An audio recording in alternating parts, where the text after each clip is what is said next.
j'essaye à chaque fois de m'atteler à des films qui sont pas forcément des chefs-d'œuvre au départ.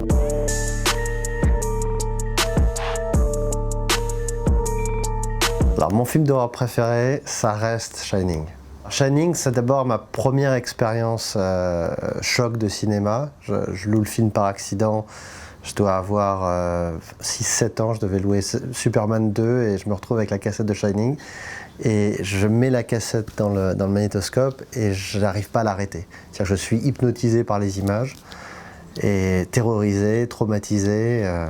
La première fois vraiment où je ressens la peur viscérale et le pouvoir des images. Alors c'est le film qui m'a fait le plus peur, c'est le film qui me fait le plus rire maintenant, mais dans le bon sens. C'est-à-dire que vraiment il y a quelque chose de tellement fou dans la prestation complètement presque opéra de Nicholson. Non, ça reste un film fascinant.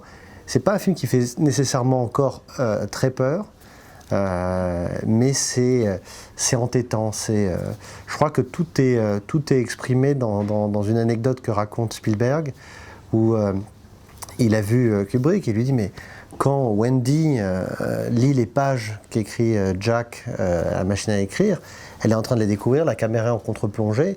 C'était le moment le plus incroyable pour faire surgir Jack derrière et faire un jump scare incroyable. Et Kubrick lui a dit non, je ne l'ai pas fait parce que c'est ce qu'aurait fait n'importe quel réalisateur. Et je trouve que c'est une bonne analyse de la force de Kubrick, de vouloir se préserver de la grammaire habituelle du cinéma d'horreur pour inventer quelque chose d'autre qui donne toute la force à Shining.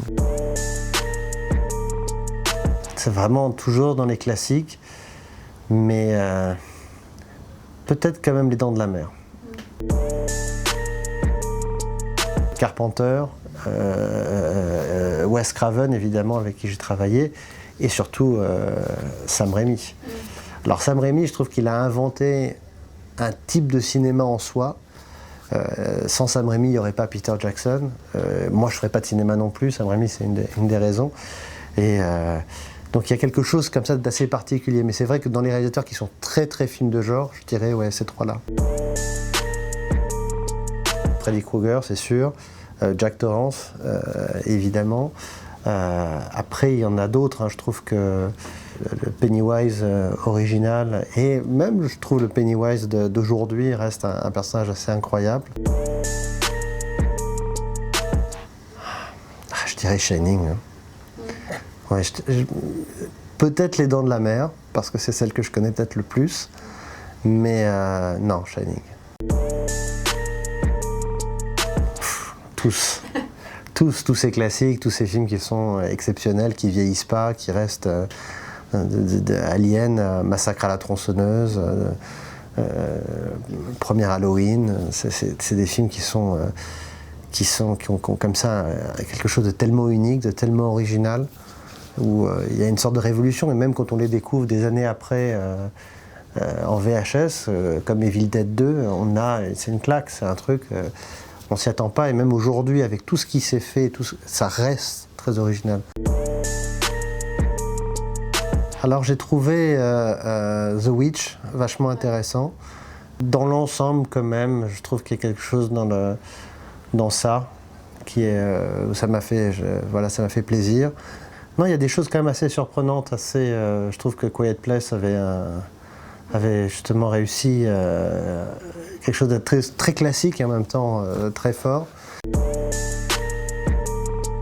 On parle toujours, même s'il n'y a jamais de conversation, on parle toujours évidemment des Griffes de la nuit. Je trouve que c'est vraiment la franchise qui pourrait être réinventée aujourd'hui. Les Enfants du maïs aussi, je trouve que c'est quelque chose qui n'a jamais été vraiment très très bien fait.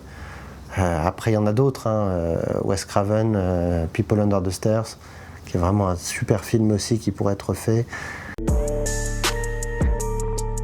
Alors, Crawl, c'était assez particulier parce que toutes les influences étaient plus dans la réalité. Sur tout ce qui est...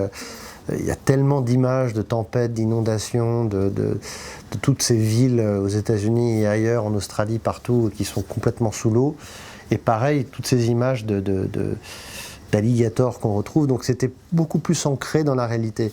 Après, les films qui m'ont vraiment inspiré, c'est évidemment le premier Alien de Ridley Scott, où je trouve que dans le crawl space, justement, dans le soubassement de cette maison, on a un sentiment presque de science-fiction dans cet endroit un petit peu clos. Et puis un autre film qui est Cujo, l'adaptation de Stephen King avec le chien enragé. Et c'est un film qui, justement, arrive à trouver un équilibre entre à la fois le survival d'une mère qui veut protéger son fils, à la fois le drame humain avec le divorce, l'adultère et tous les autres drames qui se jouent, et à la fois vraiment le film de monstre avec Cujo qui reste une créature légendaire dans le cinéma d'horreur. Faut que tu partes, maintenant! Je ne